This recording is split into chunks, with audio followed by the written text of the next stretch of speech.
Israel Lebanon વચ્ચે 10 દિવસનું યુદ્ધ વિરામ. ટ્રમ્પે કરી જાહેરાત. 34 વર્ષ બાદ થશે વાતચીત. અમેરિકન પ્રમુખે આ યુદ્ધ વિરામની જાહેરાત કરતા કહ્યું છે કે મારી લેબેનોનના પ્રમુખ જોસેફ આઉન અને ઇઝરાયલના વડાપ્રધાન નેતન્યાહુની સાથે ખૂબ જ સારી વાતચીત થઈ. ઈરાન સાથે ચાલી રહેલા તણાવ વચ્ચે યુએસ રાષ્ટ્રપતિ ડોનાલ્ડ ટ્રમ્પે યુદ્ધ અંગે એક મોટું નિવેદન આપ્યું. અમે ખૂબ જ જલ્દી જીતીશું.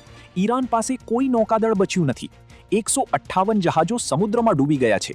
ટ્રમ્પે ઈરાનને એક કઠોર અને સ્માર્ટ દેશ ગણાવ્યો અને એવો પણ દાવો કર્યો કે તેની લશ્કરી શક્તિને ભારે નુકસાન થયું છે. રશિયાનો યુક્રેન પર ભીષણ હુમલો, 16ના મોત, 100 ઘાયલ. રશિયાએ યુક્રેનના રહેણાંક વિસ્તારો પર અનેક મિસાઇલો અને ડ્રોનથી હુમલો કર્યો હતો. હોર્મુઝ સંકટ વચ્ચે ફ્રાન્સના પ્રમુખ મેક્રોને પીએમ મોદીને કર્યો ફોન. મિડલ ઈસ્ટની સ્થિતિ અંગે કરી ચર્ચા. મિડલ ઈસ્ટમાં વધતા તણાવ વચ્ચે ભારત અને ફ્રાન્સ ફરી એકવાર દુનિયાને પોતાની વ્યૂહાત્મક ભાગીદારીનો અનુભવ કરાવી રહ્યા છે. મુંબઈ ઇન્ડિયન્સની સતત ચોથી હાર, પંજાબ કિંગ્સની 7 વિકેટથી મળી શાનદાર જીત. આ મેચમાં ડિકોકે 53 બોલમાં સદી ફટકારી હતી.